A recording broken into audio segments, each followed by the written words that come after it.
Hey guys, Jurassic Man here today, and I'm gonna review the Neca 1993 or 94 Godzilla vs. Godzilla. Now, I'm reviewing this Neca toy because I recently got it during a trip in Toys R Us.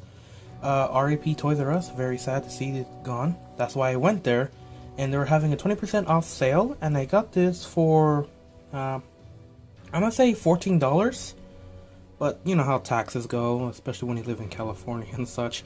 It's currently raining outside, and so it took a while to go to Toys R Us and blah blah blah. I'll share the story maybe another time. Probably not. But anyways, I got this Godzilla. I had an option to get this one or Shin Godzilla, but after the careful knowing, I'm not a big fan of the Neca Shin Godzilla. I really like Shin Godzilla. It's one of my favorite movies recently. But I do like this one because besides this NECA American second version of Godzilla, I don't really have a regular Japanese origin Godzilla. So I'm gonna get straight to review and let's get right to it. Okay, so first we have this Godzilla right here. And what is this Godzilla is? Well, the backstory is that this Godzilla is from the 1994 movie Godzilla vs. Spacegodzilla, where he fights his space version, Spacegodzilla, which I hope NECA makes someday, and to rescue his son. So he goes to Tokyo, he goes with Magra, the apparently improved version of the Mechagodzilla 2, and they defeat Spacegodzilla, and then he comes back, you know, all big and strong. I think in this movie he actually gets slightly bigger, probably because of the radiation of Spacegodzilla, but that's just me. Either way, it's a pretty good movie.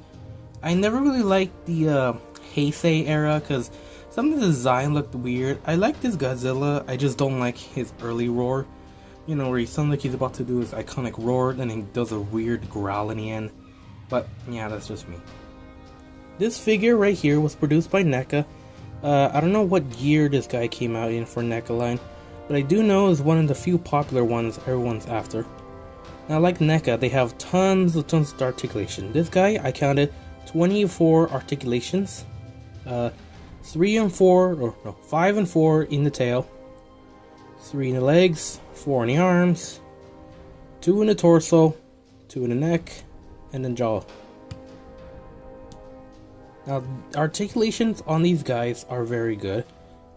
He does have grappling hands, as you can see right here, which means he could bend his hand this far to make it look like he's grabbing something. Of course, I tried that before with one of the Kenneraptors, and it didn't grab it very well.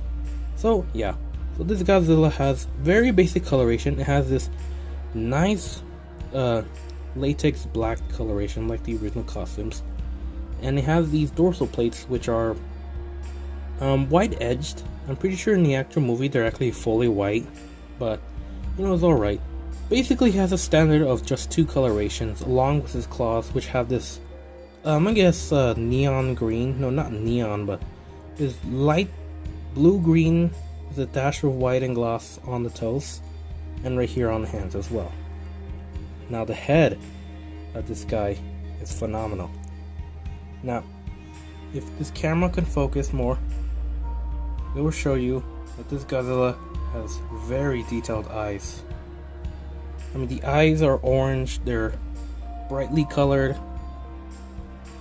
and they look very good, especially for a small head model like this one.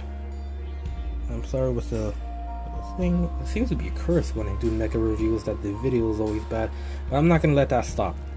So yeah, he's basic form articulations. He has hinges on his sides, he can swivel around 360. Basically anything could basically go 360 without much hindering. He has foot articulations, knee joints which are very stiff. He has swivels in the hips. He has swivels in the diaphragm. He has bicep movement, which is pretty cool. They could go up and down or left and right. He also has this very same thing with the arms. See the hinge right there. And of course his hands can rotate all the way. I wouldn't rotate this hand a lot because it does come off when I was trying to pack this guy out of his it's very hard and difficult container. But anyways, let's keep going. and he does have tail articulation. Now this tail, although it looks like it's just swivel, it actually is in a ball joint, so you can actually face this down, forward, left, or right. You can basically hinge this. And the tail as well too is very similar. Now just like the Neca Godzilla, it does have a bendy tail, so I could bend this in place and have him with a standard tail. Now he does reach up to 12 inches long. Despite the height, he's actually 6 inches tall, if you don't count the tail, head to tail. And he's an alright figure, actually. He's one of my favorite recently figure from NECA. Although it's not recent, it is a really good figure to have in your collection, especially if you're a big fan with Godzilla. Now, before let's go to the review, I'd like to make a few disclaimer. I don't really like, I don't really like the whole NECA gidge with the Godzilla franchise. I mean, they only made a few, but I feel like they're not focusing on it. I remember Toy Fair last year when they were showing up Shin Godzilla. Every video I see, they did not want to show Shin Godzilla. They always skip him. And I feel like Godzilla is probably one of those NECA lines that nobody's focused on. I mean, I don't see any videos on it. The only people I see videos on are Super Unimportant Review, Steve's Review, Diego Duma, and some other people. But when it comes to NECA's Godzilla, they do it very good. Especially when considering the only good articulated Godzilla figures are the SH Monster Arts figure line, and they're very expensive. Could go from like $60 to like almost $200, depending on where you're buying it from and how those shipping costs, especially if it's international shipping. But for NECA, I'm glad they're doing Godzilla figures. I just wish they do more. If I had to choose,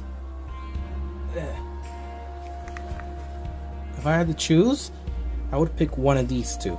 This is the Final Wars Godzilla from 2005 or 2004 Japan, and this is GMK Godzilla from 2001 or 2004 Japan. And I really like to see NECA toys of these guys. And let's get a shot of these two. And I really like to see NECA versions of these guys, because these are one of my favorite. I just remember right now that they did make a NECA GMK Godzilla, and they made two versions. There's the one where he has blue on his chest and on his spines, like he's breathing fire, and the only Godzilla or NECA Godzilla that has an accessory blast. And another one which is just the regular one, but it has a green shade on it, and the lip is raised like in the movie. If I do get the green shaded one, I want to see if I can try repainting it. If you guys know what kind of perfect colorations for repaint, tell me in the description, just in case if I do get the GMK version with the green on it. But yeah, so let's get right into comparisons. Let's comparing the Godzilla for the Spacegodzilla with the 2014 Godzilla from US, or Legendary Godzilla, as a matter of fact. And these are the only two Godzillas of NECAs I have. I really want to get more, and these guys are pretty cool. Accurate wise, well, Godzilla is not very accurate in any ways. But I do love this guy because it was one of my favorite movies recently. And I do like this guy because he's a Japanese Godzilla. I kind of want to get one from the Showa era or the Millennial or more. And this won't be a Jurassic Man review without showing at least a few JP toys. So here's the NECA Godzilla compared to the young Tyrannosaurus Rex from Jurassic Park from Kenner. And as you can see, they are not very compatible. If a T-Rex was in this movie or in Godzilla, it would probably be like somewhere right here. But they could be a giant T-Rex monster and fight. I mean, this Godzilla is from Godzillasaurus, which is a dinosaur for some weird reason. But you know what? It's Godzilla. They could change the origins a bit. And I think this is a different Godzilla from the original Heisei Godzilla. But it's a whole timeline stuff, and it's very weird. And let's do a comparison with another Kenner product, the original Kenner Velociraptor from the original Jurassic Park series. And as you can see, they scale up alright. I mean, it's not the best scaling when it comes to toys like these, but it will be cool. Now, if only I had it yet, I could get the Beast and Mechagodzilla figure. But let me cheat a bit. And here is compared to the Mattel Carnotaurus. Now, this is a really cool comparison.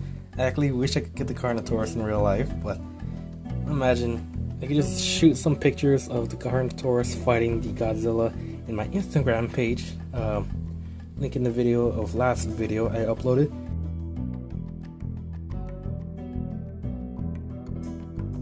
So I hope you guys like this review. Remember to comment, like, and subscribe, and I'll see you guys next time.